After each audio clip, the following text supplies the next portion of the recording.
The Super Mario Bros. Movie is currently running in theaters and is winning over fans. The animation style is particularly well received, which is why we would like to take a spoiler-free look behind the scenes of the film.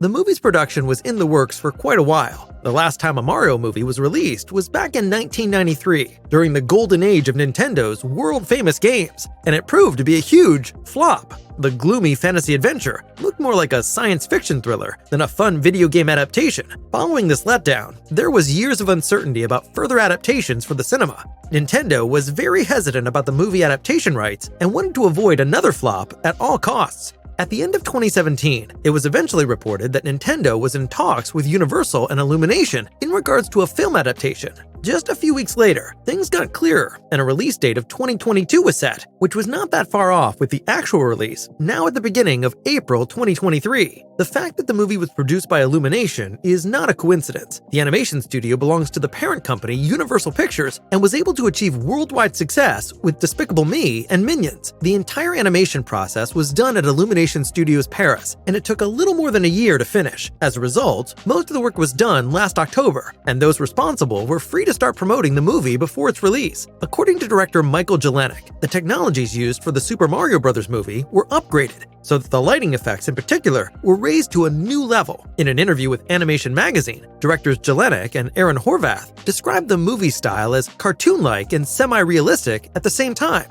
Those in charge wanted to create the feeling of a big adventure movie, where it's not necessarily clear whether the characters will survive the spectacle. In order to achieve this, a lot of time was invested in the design of the individual characters so that they come across as being much more down-to-earth compared to other cartoon-like animated films. Donkey Kong has been given an almost complete makeover. The barrel-rolling monkey has been reworked since the 1994 video game Donkey Kong Country and looks more modern now. After the international premiere, many critics praised not only the clear nostalgia factor for longtime fans, but above all, the film's visuals, into which plenty of time had obviously been put.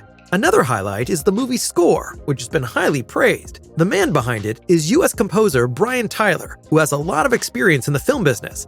Among other projects, he scored the Expendables movies, Iron Man 3, and Avengers Age of Ultron, and thus clearly has a background in the action genre. The choice of Tyler as the person in charge speaks for the fact that Illumination definitely wanted to focus on action. Work on the sound design, by the way, did not begin until after the animation was completed, so that the recordings with professional orchestras began at the end of October 2022. It paid off, as the film offers fans what they've come to love over the decades, a treasure trove of musical themes and sound effects. Anyone who is still undecided about watching the movie in theaters has now hopefully been given a reason to go and see it. Particularly, viewers who already enjoyed the games in their childhood should get their money's worth. If you've already seen the movie, feel free to let us know your impressions in the comments.